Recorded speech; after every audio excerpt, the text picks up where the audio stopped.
Mais écoutez, ce soir, on revient sur la deuxième lettre de Paul aux Thessaloniciens et le chapitre 2. Alors, on va commencer à lire ce chapitre. Chapitre 2, de Thessaloniciens, chapitre 2. Ce soir, dans ce grand thème, avoir une perspective biblique, ce soir, c'est avoir une perspective biblique sur la grande tribulation, sur une période très particulière. Et j'allais dire, elle nous intéresse et nous intéresse pas à la fois. Elle nous intéresse parce que c'est bon de connaître les événements, puis elle nous intéresse pas parce que, dans un certain sens, puisque tant que nous demeurons en Jésus-Christ, elle ne nous concernera pas. Alors on y va, la lecture, donc l'ensemble de ce chapitre 2, ça représente 17 versets. Pour ce qui concerne l'avènement de notre Seigneur Jésus-Christ et notre réunion avec lui, nous vous prions, frères, de ne pas vous laisser facilement ébranler dans vos bons sens et de ne pas vous laisser troubler, soit par quelque inspiration, soit par une parole ou par une lettre qui semblerait venir de nous, comme si le jour du Seigneur était déjà là. Que personne ne vous séduise d'aucune manière, car il faut que l'apostasie soit arrivée auparavant, et qu'on ait vu paraître l'homme impie, le fils de la perdition, l'adversaire qui s'élève au-dessus de tout ce qu'on appelle Dieu, ou de ce qu'on adore. Il va jusqu'à s'asseoir dans le temple de Dieu, se proclamant lui-même Dieu. Ne vous souvenez-vous pas que je vous disais ces choses lorsque j'étais encore chez vous? Et maintenant, vous savez ce qui le retient, afin qu'il ne paraisse qu'en son temps. Car le mystère de l'iniquité agit déjà. Il faut seulement que celui qui le retient encore ait disparu. Et alors paraîtra l'impie, que le Seigneur Jésus détruira par le souffle de sa bouche, et qu'il écrasera par l'éclat de son avènement. L'apparition de cet impie se fera par la puissance de Satan, avec toutes sortes de miracles, de signes et de prodiges mensongers, et avec toutes les séductions de l'iniquité pour ceux qui périssent, parce qu'ils n'ont pas reçu l'amour de la vérité pour être sauvés. Aussi Dieu leur envoie-t-il une puissance d'égarement, pour qu'ils croient au mensonge, afin que tous ceux qui n'ont pas cru à la vérité, mais qui ont pris plaisir à l'injustice, soient condamnés. Pour nous, frères bien-aimés du Seigneur, nous devons, à votre sujet, rendre continuellement grâce à Dieu, parce que Dieu vous a choisi dès le commencement pour le salut, par la sanctification de l'Esprit et par la foi en la vérité. C'est à quoi il vous a appelé par notre évangile, pour que vous possédiez la gloire de notre Seigneur Jésus-Christ. Ainsi donc, frères, demeurez fermes et retenez les instructions que vous avez reçues, soit par notre parole, soit par notre lettre. Que notre Seigneur Jésus-Christ lui-même et Dieu notre Père, qui nous a aimés et qui nous a donné par sa grâce une consolation éternelle et une bonne espérance, console vos cœurs et vous affermisse en toute bonne œuvre et en toute bonne parole. Amen. Je veux revenir quelques minutes sur le contour de notre pulse prophétique. Et quand on a vu ce pulse, déjà la semaine dernière, on y revient, il y a quatre, j'allais dire, événements majeurs. Je dirais que la prophétie est entourée de quatre angles, dont l'image est quand même assez claire. Première image, c'est l'enlèvement de l'Église. Donc, c'est ce que nous avons vu dans la première lettre de Paul aux Thessaloniciens, chapitre 4, versets 13 à 18. L'autre point, c'est la période de la tribulation. Donc 1 Thessaloniciens 5, et puis troisième point, c'est l'Antichrist, c'est le chapitre de ce soir, et le quatrième point, donc c'est la deuxième venue de Christ.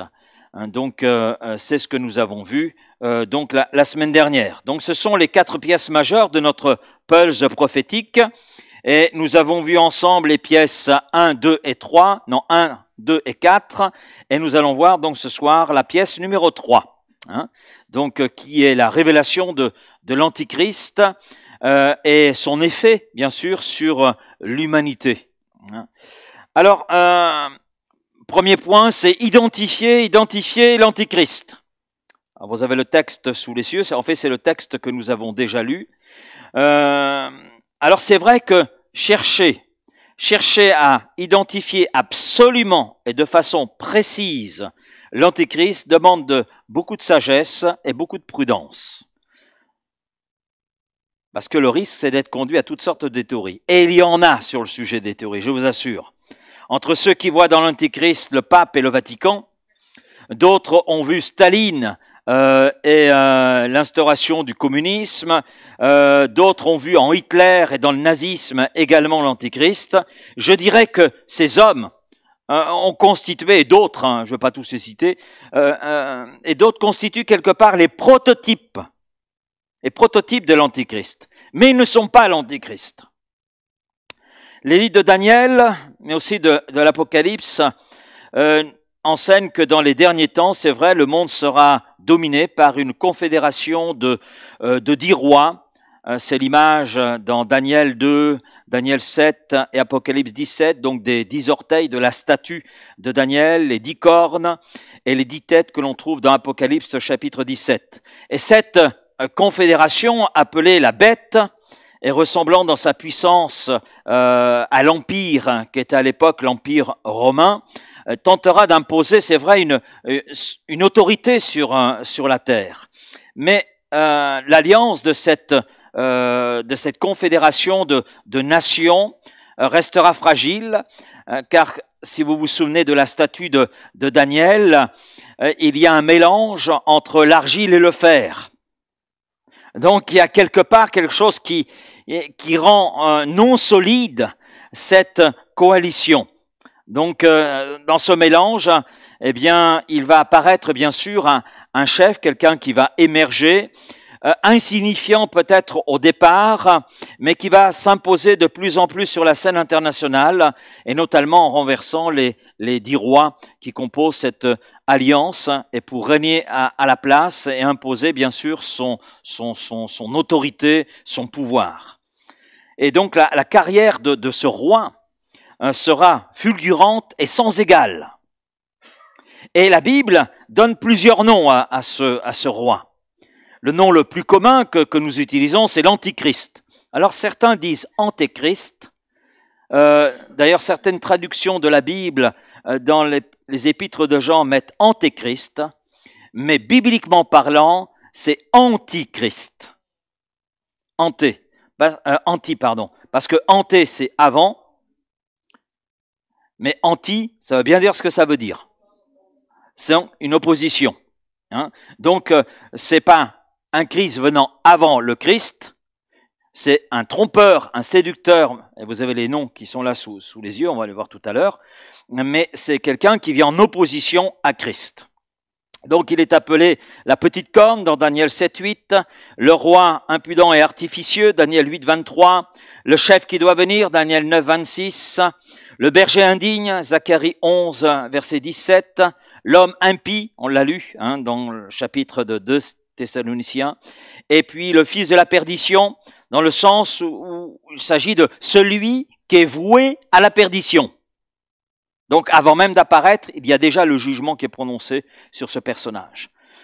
Et puis la bête montant de la mer, Apocalypse 13, verset 1, verset 11, Apocalypse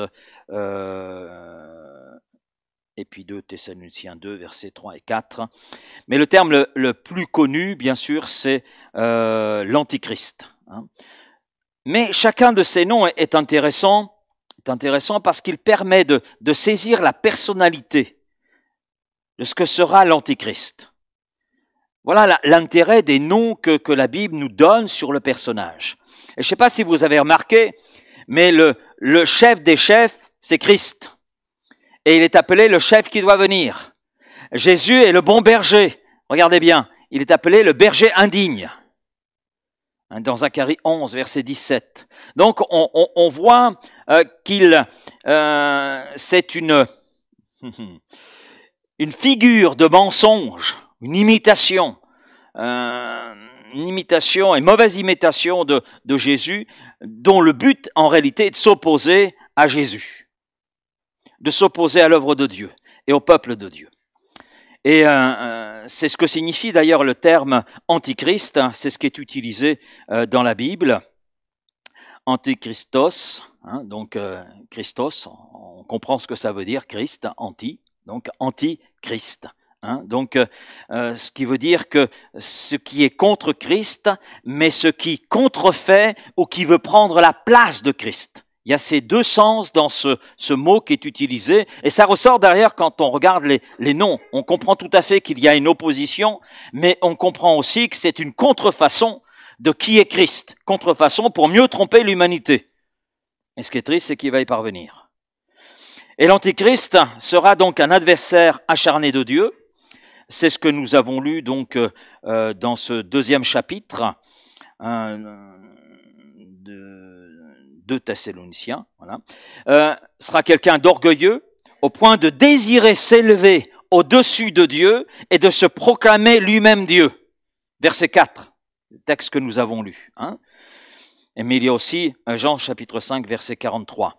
Il sera l'impie par excellence, c'est-à-dire l'homme sans loi, qui va établir sa loi en enlevant, en ruinant, en essayant d'éliminer toute trace de la loi de Dieu.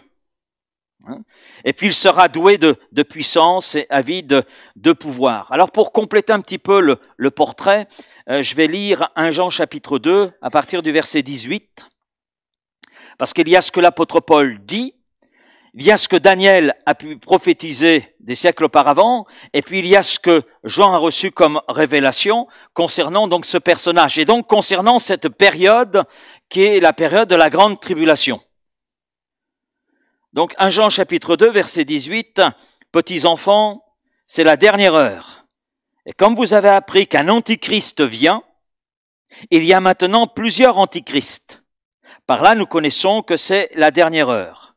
Ils sont sortis du milieu de nous, mais ils n'étaient pas des nôtres. Car s'ils eussent été des nôtres, ils seraient demeurés avec nous. Mais cela est arrivé afin qu'il fût manifeste que tous ne sont pas des nôtres. Pour vous, vous avez reçu l'onction de la part de celui qui est saint, et vous avez tous de la connaissance. Amen. Je vous ai écrit non pour que vous connaissiez la vérité, mais parce que vous la connaissez, et parce qu'aucun mensonge ne vient de la vérité. Qui est menteur, sinon celui qui nie que Jésus est le Christ, c'est-à-dire loin de Dieu, l'envoyé de Dieu. Celui-là est l'Antichrist, qui nie le Père et le Fils. Quiconque nie le Fils n'a pas non plus le Père. Quiconque confesse le Fils a aussi le Père. Que ce que vous avez entendu dès le commencement demeure en vous. Si ce que vous avez entendu dès le commencement demeure en vous, vous demeurerez aussi dans le Fils et dans le Père. Amen. Toujours dans la première épître de Jean, cette fois-ci au chapitre 4, à partir du verset 1er. Bien-aimés, n'ajoutez pas foi à tout esprit, mais éprouvez les esprits pour savoir s'ils sont de Dieu. Car plusieurs faux prophètes sont venus dans le monde. Reconnaissez à ceci l'Esprit de Dieu. Tout esprit qui confesse Jésus-Christ venu en chair est de Dieu. Et tout esprit qui ne confesse pas Jésus n'est pas de Dieu. C'est celui de l'Antichrist, dont vous avez appris la venue, et qui est maintenant déjà dans le monde. Vous, petits enfants, vous êtes de Dieu, et vous les avez vaincus, parce que celui qui est en vous est plus grand que celui qui est dans le monde. 2 Jean chapitre 7, deuxième épître de Jean, verset 7, c'est pas chapitre 7 puisqu'il n'y a qu'un chapitre, mais c'est le verset 7. Car plusieurs séducteurs sont entrés dans le monde, qui ne confessent point que Jésus-Christ est venu en chair. Celui qui est tel, c'est le séducteur et l'antichrist. Verset 8. Prenez garde à vous-même, afin que vous ne perdiez pas le fruit de votre travail, mais que vous receviez une pleine récompense. On parle de l'Antichrist dans ces textes, comme Paul peut en parler, et on en parle ici dans 4 formes bien distinctes. Dans 1 Jean 2, verset 18, le premier texte que nous avons lu de l'épître de Jean, « Petits enfants, c'est la dernière heure, et comme vous avez appris qu'un Antichrist vient. » Alors c'est très intéressant parce que Jean utilise ici un article indéfini, un Antichrist, d'accord ? Il n'utilise pas l'article défini, l'anti, mais un Antichrist. Ce qui montre que qu'il ne sera pas simplement question d'un homme, mais de tout un système, de tout un système qui va se mettre en place, d'un système organisé, un système qui va toucher toutes les sphères de notre société. La sphère économique, éducative, religieuse, toutes les sphères de notre société. Et qui, bien sûr, ce système organisé sera composé à la fois d'acteurs et aussi de programmes. Ça, c'est la première chose. Quand on parle de l'Antichrist, on parle l'Antichrist système. C'est un système organisé qui va se mettre en place. Deuxième point, en plus d'être un système, Jean continue, qui est menteur, sinon celui qui nie que Jésus est le Christ. Celui-là est l'Antichrist. Là, l'apôtre Jean utilise un article défini pour nous dire que l'Antichrist, là, c'est une personne qui sera rendue visible. Un personnage qui va marquer cette période que l'on appelle période de tribulation, de grande tribulation. Troisième point, Jean écrit aussi, il y a maintenant plusieurs antichrists. Donc, en plus d'être un antichrist système, un antichrist personnage, il existe de nombreux antichrists, c'est-à-dire des prototypes, des gens qui l'ont devancé, qui en sont une image, un type. On a ces gens que j'ai cités, mais il y en a un qui est cité dans l'Écriture, c'est Antiochus Épiphane, qui est entré dans le temple et qui a offert une truie dans le temple de Jérusalem, qui a profané le temple. C'est une période, dans la période que l'on appelle intertestamentaire, c'est-à-dire entre l'Ancien et le Nouveau Testament, il y a à peu près 400 ans, et c'est dans cette période que ces choses-là se sont accomplies. Mais Daniel avait prophétisé cela. Alors certains ont dit, mais cette prophétie de l'Antichrist s'est accomplie, c'était Antiochus Épiphane. Antiochus Épiphane n'a réalisé qu'une partie de la prophétie, mais pas l'ensemble de la prophétie. Antiochus Épiphane, c'est vrai, a offert un sacrifice souillant le temple de Jérusalem, mais il n'est pas celui qui a mis en place une coalition mondiale, c'est pas celui qui a apporté la paix, c'est pas celui qui a établi une alliance avec Israël. Donc, oui, il y a un aspect, comme pour nous montrer, à travers cet aspect chez Antiochus Épiphane et chez d'autres qui sont venus par la suite, oui, l'Antichrist est une réalité à venir. Et tous ces gens, Antiochus Épiphane, Titus, etc., Hitler, Staline, représentent, j'allais dire, des modèles, des exemples de ce que sera l'Antichrist. Tous ces personnages rassemblés sont une image, ont été une image de ce que sera l'Antichrist demain.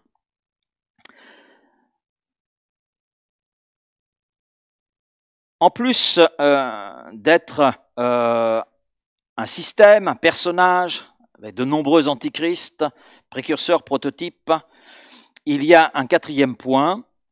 Jean montre qu'il existe aussi l'esprit de l'antichrist, c'est-à-dire une mentalité, un état d'esprit. L'esprit de l'antichrist qui agit dans tous les antichrists qui ont jalonné quelque part notre histoire et le système, leur système. 1 Jean 4, verset 3, « Tout esprit qui ne confesse pas Jésus n'est pas de Dieu. » C'est celui de l'antichrist. Donc l'esprit, la mentalité de l'antichrist dont vous avez appris la venue et qui maintenant est déjà dans le monde. Oui, l'esprit de l'antichrist est déjà dans le monde. Il est déjà là. Donc, on voit les quatre formes bien distinctes par lesquelles l'Antéchrist va se manifester. Alors, son règne, que sera-t-il? D'abord, il y aura une séduction spirituelle. Et ça, on l'a lu dans ce chapitre de Paul aux Thessaloniciens. Question de séduction, c'est un point sur lequel l'apôtre Paul insiste, une séduction spirituelle possédant toute la puissance de Satan. Voilà pourquoi l'esprit de l'Antéchrist agit déjà dans le monde. Parce qu'il va agir sous l'autorité de Satan. Sous l'autorité de Satan, qui est le prince de ce monde. Donc le chemin est déjà fait. Il y a de la résistance, on va le voir tout à l'heure, mais le chemin est déjà tracé pour l'arrivée de ce personnage. Et la mentalité est en train de se développer, en train de se mettre en place. Et l'Antéchrist usera de toutes sortes d'artifices religieux, spirituels, parodiant les miracles de Jésus afin d'attirer à lui les hommes. Et l'apparition de cet impie se fera uniquement par l'intermédiaire de cette puissance satanique, avec toutes sortes, oui, de miracles, de signes, de prodiges, mais qui seront mensongers, avec toutes les séductions de l'iniquité pour ceux qui périssent, parce que, comme dit Paul, ils n'ont pas reçu l'amour de la vérité pour être sauvés. Et c'est terrible ce que dit l'apôtre Paul. C'est terrible. Et il ajoute même que Dieu va les égarer, que celui qui se souille encore. Il y a cette image qui est là. Donc ceux qui vont être égarés, accepter toute cette séduction, y entrer, eh bien ils s'égareront encore plus profondément pour supporter la condamnation qui sera terrible. Donc sera même une séduction spirituelle, un pouvoir politique économique, Apocalypse 13, verset 12. Elle exerçait toute l'autorité de la première bête en sa présence. Donc c'est comparé à la bête dans Apocalypse 13, l'Antéchrist. Donc elle exerçait cette bête toute l'autorité de la première bête en sa présence, et elle faisait de la terre et de ses habitants donc adorateurs de la première bête, dont la blessure mortelle avait été guérie. Donc on voit que l'Antéchrist exercera tous les pouvoirs de la première bête, qui est l'Empire romain qui va réapparaître quelque part sous une forme bien particulière. Et donc tout un système sera imposé au peuple du monde pour rendre un culte à ce personnage et à ce système. Apocalypse 13, verset 7, « Et il lui fut donné autorité sur toute tribu, sur tout peuple, toute langue et toute nation. » Donc c'est vraiment une puissance qui va envahir notre monde. Notre monde. Pas une chose qui va être localisée. Staline & Co, c'était localisé. Là, c'est une puissance qui va toucher toutes les langues, toutes les tribus, tous les peuples, toutes les nations. Ensuite, on s'aperçoit, quand on fait la lecture d'Apocalypse 13, que personne, absolument personne, n'échappera à l'influence de l'Antéchrist et à sa domination. Apocalypse 13, verset 16-17, « Et elle fit que tous, petits et grands, riches et pauvres, libres et esclaves, reçussent une marque sur leur main droite et sur leur front, et que personne ne put acheter ni vendre, sans avoir la marque, le nom de la bête et le nombre de son nom. » Donc l'Antéchrist aura un contrôle sans précédent sur toutes, j'allais dire, les transactions qui se feront dans notre monde, transactions financières, économiques, etc. Il aura autant de pouvoir qu'il sera en mesure de déterminer au cas par cas ceux plus exactement qui pourront acheter, vendre, etc. Ce sera un temps terrible. La liberté sera perdue. Les hommes crient à la liberté aujourd'hui, mais ce qui s'annonce, c'est une dictature mondiale, un contrôle sur chaque individu. Ce sera un conquérant sanguinaire. Apocalypse chapitre 6 décrit l'Antéchrist comme un grand conquérant qui est monté sur un cheval blanc. D'ailleurs, quand on lit Apocalypse 6, l'arrivée de ce personnage, il va à la conquête de grandes nations en brandissant un arc, de victoire en victoire. Il y a une confusion quelquefois qui est faite. J'ai lu certains commentaires. Certains parlent de Jésus. Non, je suis désolé. C'est pas Jésus. Jésus vient pas avec un arc et des flèches. Il vient avec cette épée flamboyante.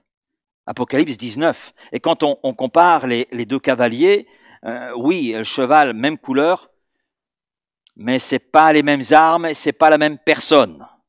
Il y a une différence qui est là, fondamentale. Oui, il va venir brandissant un arc, signe de victoire diplomatique, mais ces conquêtes dégénéreront très rapidement, puisqu'elles seront accompagnées de mort. Et une partie importante d'ailleurs de l'humanité périra. Il y aura des destructions aussi sans précédent. C'est évident que dans sa quête insatiable de gloire, l'Antichrist va provoquer un certain nombre de destructions. À un moment donné, quand la séduction passe, la vérité apparaît, la réalité apparaît, et il sera trop tard. Daniel 8, verset 24, sa puissance s'accroîtra, mais non par sa propre force, parce que l'Antéchrist sera habité par Satan. Il fera d'incroyables ravages, il réussira dans ses entreprises, il détruira les puissants et le peuple des saints. C'est-à-dire tous ceux qui, dans ce moment-là, auront accepté Jésus-Christ, chercheront à confesser le nom de Jésus, mais ce sera un temps terrible.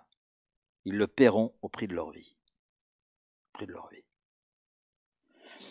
L'Antéchrist fera une alliance avec Israël. D'ailleurs, il fera une solide alliance avec Israël, mais d'autres aussi, et cela pour une semaine, Daniel 9, verset 27, une semaine, c'est-à-dire 7 ans. L'Antéchrist va signer un contrat avec le peuple d'Israël pour une période de 7 années. Alors, les détails et la nature de ce traité, de ce contrat, de cette alliance entre l'Antéchrist et Israël, pour l'instant, c'est inconnu. Beaucoup ont spéculé sur le sujet. On peut penser qu'il s'agira d'offrir la paix au Moyen-Orient, la paix pour Israël, qui acceptera d'ailleurs de s'appuyer sur cette alliance avec l'Antichrist et tout cela pour sa défense nationale. Vous savez, quand le chrétien, quand une église, quand un mouvement cherche dans le monde des alliances pour sa protection, en réalité, malheur à lui. Parce que malheur à l'homme qui se confie dans l'homme. Et là, Israël va se confier dans l'Antichrist, dans un personnage, dans un système dont Satan est la puissance qui agira derrière. Mais on sait, au milieu des 7 années, l'Antichrist va briser cette alliance et commettre ce que la Bible appelle l'abomination de la désolation. Et Jésus a prophétisé cela. Daniel l'a prophétisé, Daniel 9, mais ça a été prophétisé aussi par Jésus. Et Jésus dit d'ailleurs, c'est pourquoi lorsque vous verrez l'abomination de la désolation dont a parlé le prophète Daniel, donc Jésus fait référence à Daniel, la prophétie de Daniel, on va la lire tout à l'heure. Donc, c'est pourquoi lorsque vous verrez l'abomination de la désolation dont a parlé le prophète Daniel, établi en lieu saint, que celui qui lit fasse attention, prenne garde, alors que ceux qui seront en Judée fuient dans les montagnes. Donc on voit que ça touche Israël, le peuple d'Israël. Quelque chose sera brisé à partir de ce moment-là, et c'est un temps terrible qui va s'abattre pour Israël. Donc l'Antéchrist va accomplir cette prophétie en entrant dans le temple juif et en se proclamant lui-même égal à Dieu. Et il va s'installer dans le sanctuaire, dans le Saint des Saints, et il imposera le culte de son image à l'ensemble de l'humanité, mais aussi au peuple de Dieu, au peuple de l'Ancienne Alliance, à savoir Israël. Daniel 9, verset 27, il fera une solide alliance avec plusieurs pour une semaine. Et durant la moitié de la semaine, donc une semaine, 7 ans, la moitié de la semaine, 3 ans et demi, il fera cesser le sacrifice et l'offrande. Le dévastateur, c'est bien le nom, le dévastateur commettra les choses les plus abominables jusqu'à ce que la ruine et ce qui a été résolu fondent sur le dévastateur. Ah oui, à un moment donné, il va y avoir un jugement. Amen. Et on l'a lu, j'y reviens, le verset 4 de 2 Thessaloniciens chapitre 2, le fils de la perdition, l'adversaire qui s'élève au-dessus de tout ce qu'on appelle Dieu ou de ce qu'on adore, jusqu'à s'asseoir dans le temple de Dieu, se proclamant lui-même Dieu. Waouh! Et là, Israël va être placé devant l'évidence sur l'identité de celui en qui ils ont placé leur confiance. Sa fin, oui, parce que les choses vont prendre fin, comme on vient de le lire, mais il sera détruit par le Seigneur lui-même, parce qu'il va pousser le bouchon encore plus loin. Il va lever toute une armée pour aller combattre Israël, éliminer Israël, mais derrière ce combat contre Israël, c'est le combat contre Dieu. c'est contre Dieu. Hein. Donc, il va rassembler ses armées, lutter contre le Seigneur lui-même, et il va faire face à la colère du Seigneur. Amen. Et ce jour-là, c'est appelé le jour du Seigneur par les prophètes de l'Ancien Testament. Et on l'a lu ensemble. Et alors paraîtra l'impie que le Seigneur Jésus détruira par le souffle de sa bouche. Et qu'il anéantira par l'éclat de son avènement. Et on sait qu'à la suite de cette défaite, l'Antichrist sera jeté dans les temps de feu, que l'on appelle l'enfer, où il sera tourmenté jour et nuit pour l'éternité. Et son royaume, eh bien, va subir le même sort et sera remplacé par le royaume millénaire de Christ, qui apportera la paix, mais pas une paix humaine, une paix divine. Cette paix étant recherchée par les hommes. Apocalypse 19, verset 20, « Et la bête fut prise, et avec elle le faux prophète, qui avait fait devant elle des prodiges par lesquels il avait séduit ceux qui avaient pris la marque de la bête et adoré son image. Ils furent tous les deux, jetés vivants dans les temps ardents de feu et de soufre. Amen. Il y a en Dieu une justice. » Et comme la Bible le dit clairement, l'Antichrist ne sera révélé et pleinement révélé qu'après ce qui le freine sera enlevé, sera retiré. Et je crois que le frein est probablement une référence à la présence du Saint-Esprit dans l'Église, agissant dans l'Église, agissant dans la vie des croyants. L'enlèvement de l'Église fera que la présence du Saint-Esprit ne sera plus ce qu'elle est aujourd'hui.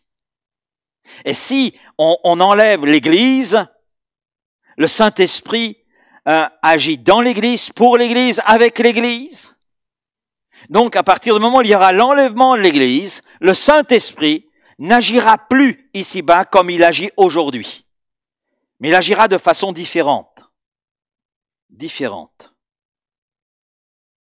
Et c'est ce qui va marquer d'ailleurs le signal de la fin du temps de la grâce.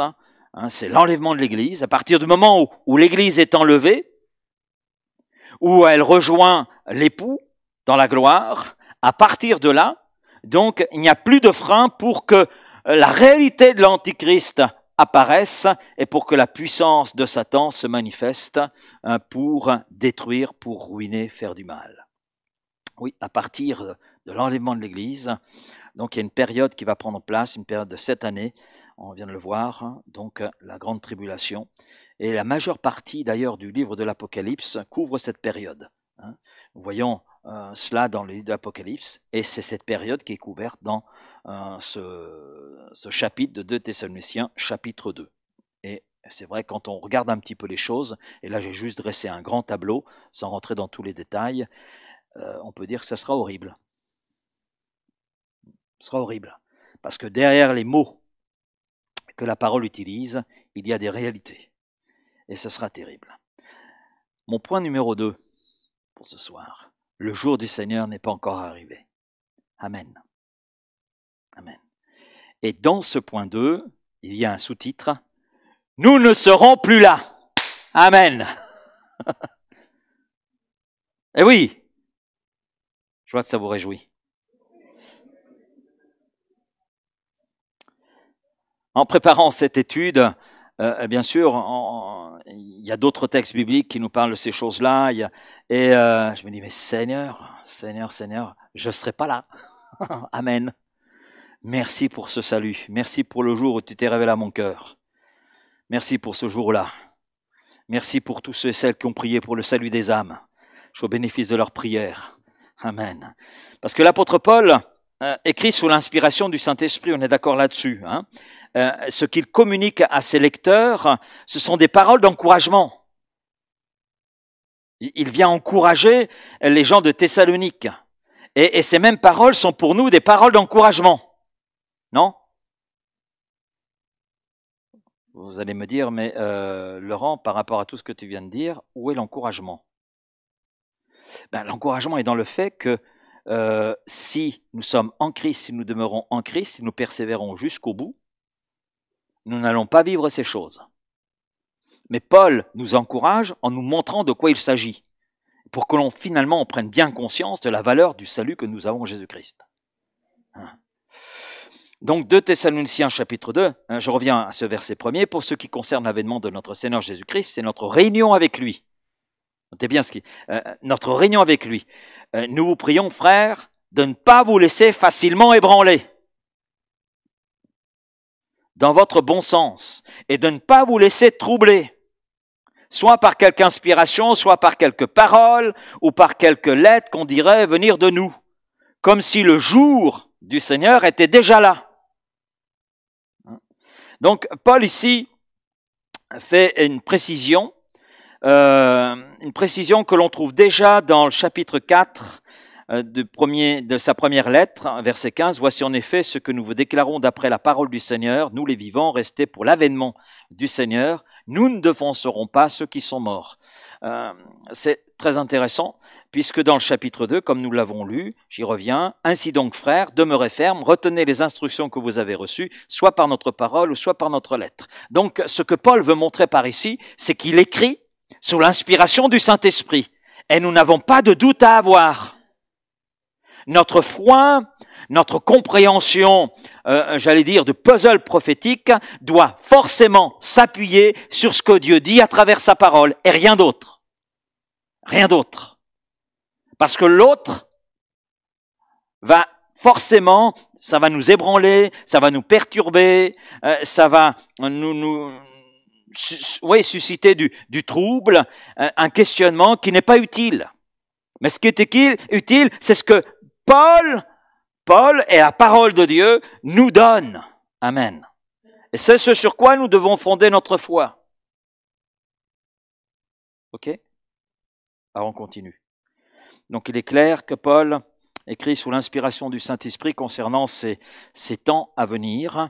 Donc c'est digne de confiance. La deuxième chose, il y a souvent confusion entre l'avènement du Seigneur, ce qu'on appelle en français la parousie, ça vient du grec parousia, parousia tout curieux, donc la parousie du Seigneur, et le jour du Seigneur.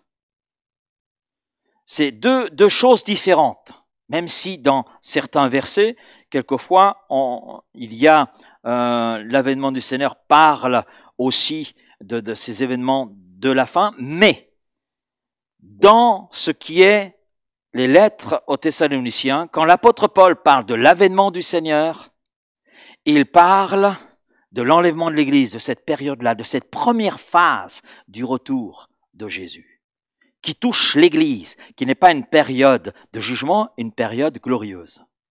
Et quand il parle du jour du Seigneur, il parle alors d'une période qui sera terrible. Terrible. On l'a vu la semaine dernière, et je le redis parce que c'est important. L'expression « jour du Seigneur » fait référence à cette période de 7 années qui sera marquée par ce personnage dont j'ai donné un portrait assez rapidement et le système qui ira avec, donc qui est l'Antéchrist, d'accord ? Et qui va agir sous l'autorité du grand dragon, sous l'autorité de Satan. Et cette période va avoir une conclusion. D'où cette expression « jour du Seigneur », parce qu'à un moment donné, il va y avoir une conclusion. Et cette conclusion, c'est Jésus qui va poser ses pieds sur la montagne des Oliviers. Amen. Mais il ne sera pas seul. Si pour l'avènement il est seul, il vient dans les airs pour prendre avec lui son Église, et ceux qui seront vivants à ce moment-là seront comme enlevés pour rejoindre donc ceux qui sont morts en Christ et qui ressusciteront à ce moment-là, pour être ensemble réunis auprès du Seigneur. Mais dans le deuxième événement, Jésus ne sera pas seul. Il ne sera pas seul. Ceux qui lui appartiennent seront avec lui. Il sera accompagné des saints, de tous ceux qui lui appartiennent. Zacharie chapitre 14, les versets 1 à 5. Cela signifie que lorsque nous parlons du retour de Jésus, nous parlons de 2 étapes ou 2 phases bien distinctes. La première pour prendre son Église et la seconde pour juger les nations. Et entre les deux, il y a 7 années. 7 années. Troisième point par rapport à cela, l'apôtre Paul invite ses lecteurs à ne pas s'alarmer Et puis il insiste à ne pas se laisser perturber par des enseignements concernant le jour du Seigneur. Pourquoi? Parce qu'en tant qu'enfants de Dieu, nous ne serons plus là pour le voir. C'est ce qu'il veut présenter aux Thessaloniciens. Pour nous, frères bien-aimés du Seigneur, nous devons à votre sujet rendre continuellement grâce à Dieu parce que Dieu vous a choisi dès le commencement pour le salut, par la sanctification de l'Esprit et par la foi en la vérité. C'est à quoi il vous a appelé par notre évangile pour que vous possédiez la gloire de notre Seigneur Jésus-Christ. Ainsi donc, frères, demeurez fermes et retenez les instructions que vous avez reçues, soit par notre parole, soit par notre lettre, que notre Seigneur Jésus-Christ lui-même est Dieu notre Père, qui nous a aimés et qui nous a donné par sa grâce une consolation éternelle et une bonne espérance. Que cela vienne consoler vos cœurs et vous affermir en toute bonne œuvre et en toute bonne parole. Donc ce que Paul écrit est là pour encourager ses lecteurs et donc pour nous encourager nous ce soir, amen. Mais les paroles de Paul sont aussi un avertissement pour les Thessaloniciens, mais aussi pour nous aujourd'hui, à ne pas prêter l'oreille à tout ce qui se dit et qui veut s'ajouter à ce qui est parole inspirée, c'est-à-dire à ce que Dieu dit. Parce qu'il semble que les Thessaloniciens aient été troublés par de faux enseignants disant que le jour du Seigneur était déjà là. Déjà là. On voit verset 2. De ne pas vous laisser facilement ébranler dans votre bon sens et de ne pas vous laisser troubler, soit par quelque inspiration, soit par une parole ou par une lettre qui semblerait venir de nous, comme si le jour du Seigneur était déjà là.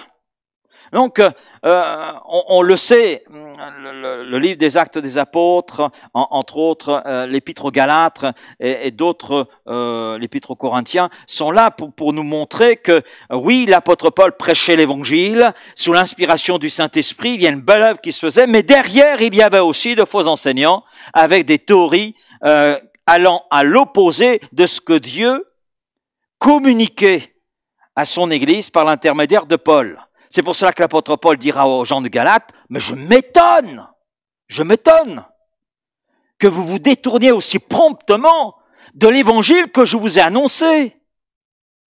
Et je ne l'ai pas prêché avec mon intelligence, mais ça a été prêché avec la puissance du Saint-Esprit. Il dira la même chose aux Corinthiens.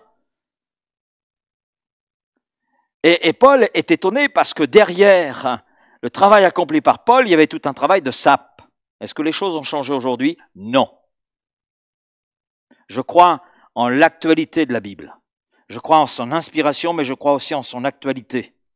Et les Thessaloniciens étaient là ébranlés dans leur compréhension des choses. Et pour eux, je leur jette pas la pierre, attention, mais je dirais que pour eux, l'enseignement qui pouvait être annoncé par le faux enseignant, annonçant que le jour du Seigneur était déjà là, c'était quelque chose de pertinent à leur esprit, dans la mesure où ils vivaient la persécution. Ils étaient là dans un temps de persécution, en raison de leur foi. Donc, ce que les faux enseignants pouvaient dire avait de la pertinence. Mais c'était faux. C'était faux. Et ce que dit Paul est très clair. Il y a tellement d'enseignements donnés de nos jours concernant les temps de la fin qu'il est parfois difficile de s'y retrouver. Et l'enseignement dans l'église de Thessalonique, l'enseignement qui a été entendu, provenait de plusieurs sources. Paul d'ailleurs donne les sources. C'est très intéressant de les regarder. Paul fait référence à 3 sources. Premièrement, une révélation prophétique, présumée. Donc il s'agit de personnes parlant ou prétendant parler sous l'inspiration du Saint-Esprit ou de Dieu. Vous savez, aujourd'hui, les Dieu m'a dit, les Dieu m'a révélé, ça pullule. Ça pullule. On entend aujourd'hui tellement de choses. Et je crois que nous devons nous-mêmes, Église de Vitrolles, être vigilants parce que nous ne sommes pas à l'abri de Dieu m'a dit, Dieu m'a révélé. Ce qui est nécessaire pour notre salut, ce qui est nécessaire pour notre croissance dans la foi, tout est là dans la parole de Dieu. Et suffisant. Suffisant. La deuxième source, c'est l'enseignement pour les Thessaloniciens, l'enseignement récent d'autorités qui semblent être des autorités reconnues et qui sont arrivées donc chez eux. D'ailleurs, Paul le dit. Et les autorités religieuses, ben, il y en a aujourd'hui. Hein. Il y a des gens très en vogue. Hein. Je suis pasteur d'une église de 5000 personnes. J'ai autorité pour vous parler parce que j'ai du succès. Et combien bien sûr, comprenez bien ce que je dis. Je ne suis pas en train de dire que je suis en opposition avec les méga-church. C'est pas ce que je dis, et leurs leaders. Mais je dis que quelquefois, en tant que chrétien, on se perd dans nos raisonnements parce qu'on voit le succès à travers le nombre de personnes qui composent le groupe. Et on donne autorité donc à son leader. Mais le leader reste un homme, hein, et faillible. Et c'est pas parce qu'on est leader de 5000 qu'on a plus de valeur que celui qui trime en campagne. Et quelquefois, dans raisonnement, des fois dans l'Église de Jésus-Christ aujourd'hui, dans nos milieux évangéliques, on a quelquefois des idées qui sont là, on donne crédit à certaines personnes parce qu'il nous semble qu'elles ont du succès. Mais je dirais que celui qui travaille dans le Larzac et qui prêche l'Évangile dans le Larzac, pour moi, mérite d'être entendu aussi bien que celui qui travaille dans une grande ville de 12 millions d'habitants et qui a une église peut-être avec des milliers de personnes. Vous me suivez ? Et quelquefois, et surtout aujourd'hui, on donne plus de crédit à certains qu'à d'autres. Mais en réalité, à qui devons-nous donner crédit ? À ce que Dieu dit. Voilà. Et puis l'apôtre Paul donne une troisième source, une lettre supposée avoir été écrite par Paul et arrivée à Thessalonique. De l'imitation.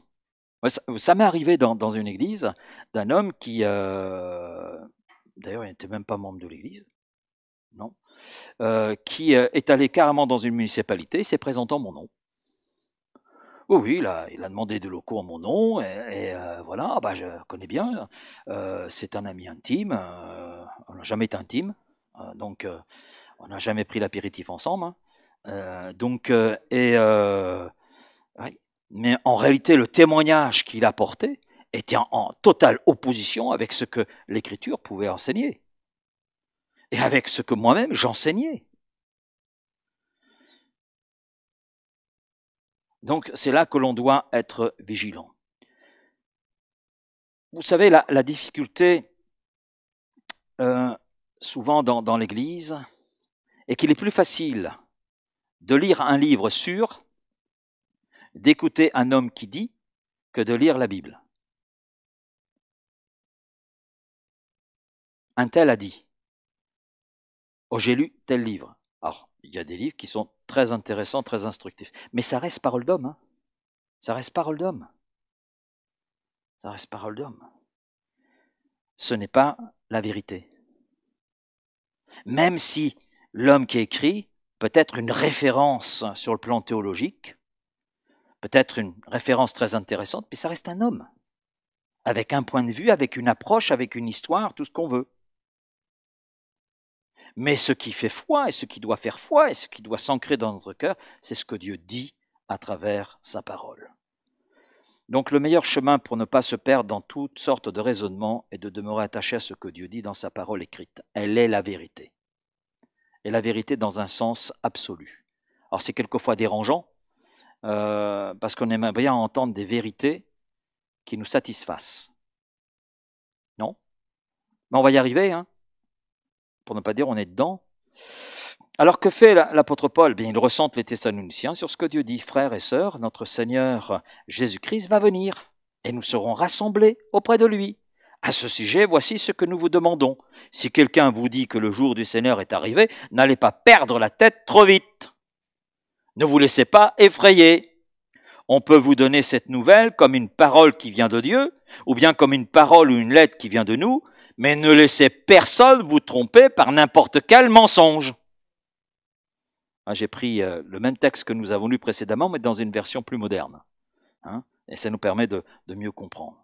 Et je crois que plus que jamais, le peuple de Dieu a besoin aujourd'hui de revenir à ce que Dieu dit dans sa parole écrite et de s'y attacher fermement. Combien de chrétiens se perdent dans toutes sortes de raisonnements, sont dans le trouble parce qu'ils font une confiance aveugle à un homme ou à un groupe d'hommes ou à un enseignement qui n'a même pas été au préalable vérifié à travers les Écritures. Soyons des Béréens, des disciples de Bérée. Amen. Qui examinaient chaque jour ce que l'apôtre Paul, ils n'avaient pas n'importe qui devant eux, ils avaient l'apôtre Paul, mais quand bien même c'était l'apôtre Paul, eh bien, ils vérifiaient chaque jour, à la lumière des Écritures, si ce que l'on renseignait était conforme. Et la Bible est claire. Jérémie 17,5, ainsi parle l'Éternel, maudit soit l'homme qui se confie dans l'homme, qui prend la chair pour son appui et qui détourne son cœur de l'Éternel. Voilà où conduit la confiance en l'homme, à se détourner de l'Éternel. Parce qu'aucune parole humaine ne pourra surpasser ce que Dieu dit. Alors maintenant, on a bien avancé, ça va? Vous me suivez? Il y a trois signes que le jour du Seigneur n'est pas encore arrivé. L'apôtre Paul va plus loin dans son raisonnement. Il montre les trois sources de confiance dans lesquelles les Thessaloniciens semblent avoir placé leur confiance, et finalement ces trois sources ont conduit ces gens de Thessalonique à être ébranlés dans leur foi, dans leur compréhension, et des peurs émanent de leur cœur. Et l'apôtre Paul donc vient les rassurer, et il va plus loin pour les aider, et aussi pour nous aider, parce qu'il parle de trois signes que le jour du Seigneur n'est pas encore arrivé. Donc, ces trois indices de taille, trois indices qui méritent qu'on s'y intéresse, trois indices sur le fait que le jour du Seigneur n'est pas encore là, mais qu'il va arriver. Premier indice, verset 3 du chapitre qui fait l'objet de notre étude ce soir, donc 2 Thessaloniciens 2, verset 3, que personne ne vous séduise d'aucune manière. Il faut que l'apostasie soit arrivée auparavant. Alors, on va traduire différemment. Il faut d'abord que l'apostasie arrive. Donc, l'apostasie doit s'installer. Ça, c'est le premier indice. Deuxième indice, c'est la révélation de l'homme d'iniquité. Donc, c'est la fin du verset 3, début du verset 4.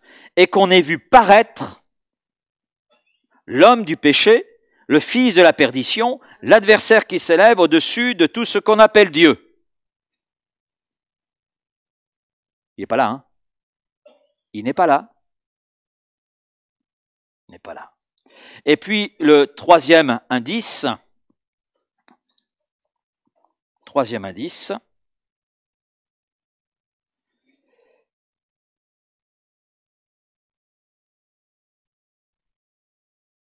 que je l'ai perdu. Vous voyez, quand on perd ses notes, voilà ce qui arrive. Moralité, il faut les apprendre par cœur.